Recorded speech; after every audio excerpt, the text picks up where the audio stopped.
എറണാകുളം ജില്ലയിലെ പുതൃക്ക പഞ്ചായത്തിൽ 2020 ഭരണം നഷ്ടമായി.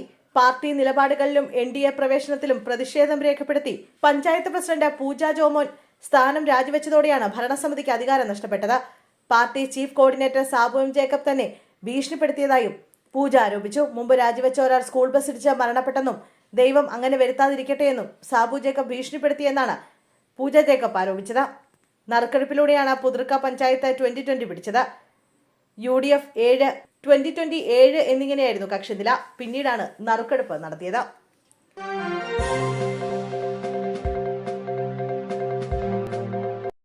CPM പ്രവർത്തകൻ UK സലീം കൊലക്കേസ്. 6 SDPI പ്രവർത്തകരെ കോടതി വെറുതെ വിട്ടു.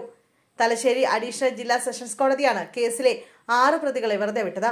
2008 ജൂലൈ 23 രാത്രി 8:30 ഉസൻമെട്ടിലാണ് സലീം കുത്തേറ്റ് മരിച്ചത്. ഡിവൈഎഫ്ഐയുടെ പോസ്റ്ററിന് മുകളിൽ NDF പോസ്റ്റർ പതിച്ചതിലെ തർക്കം കൊലപാതകത്തിലെത്തിയതാണ് കേസ്. NDF പ്രവർത്തകരായ CK Latheef, KV Latheef, EP Abdulla, Zakir Hussain, P Nasar, PP Muhammad Sham, Shabil എന്നിവരായിരുന്നു കേസിലെ പ്രതികൾ. ഇവരെയാണ് കോടതി വെറുതെ വിട്ടത്.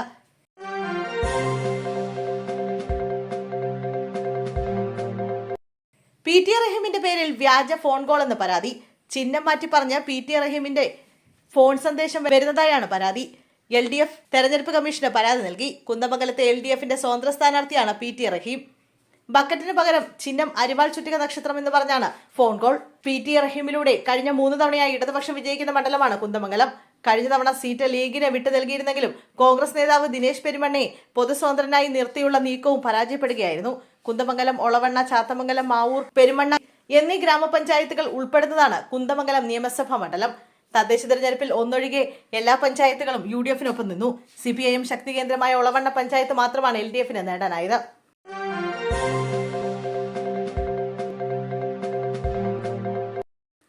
വയനാട് തുരങ്കപാത നിർമ്മാണത്തിന് സ്റ്റേ ഇല്ല. അനുമതി തടയണമെന്ന അപ്പീൽ സുപ്രീംകോടതി തള്ളി. എല്ലാ വശങ്ങളും പരിശോധിച്ചാണ് പദ്ധതിക്ക് അനുമതി നൽകിയതെന്നാണ് സുപ്രീംകോടതി നിരീക്ഷിച്ചത്.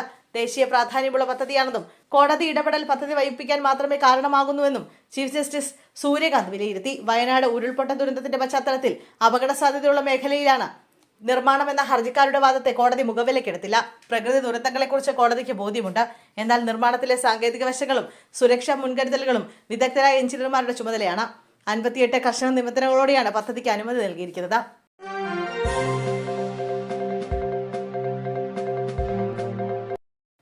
രഞ്ജിത്തിനെതിരെ കൂടുതൽ തെളിവുകൾ. ലൈംഗിക അതിക്രമ കേസിൽ സംവിധായകൻ രഞ്ജിത്തിനെ വീണ്ടും ചോദ്യം ചെയ്യും.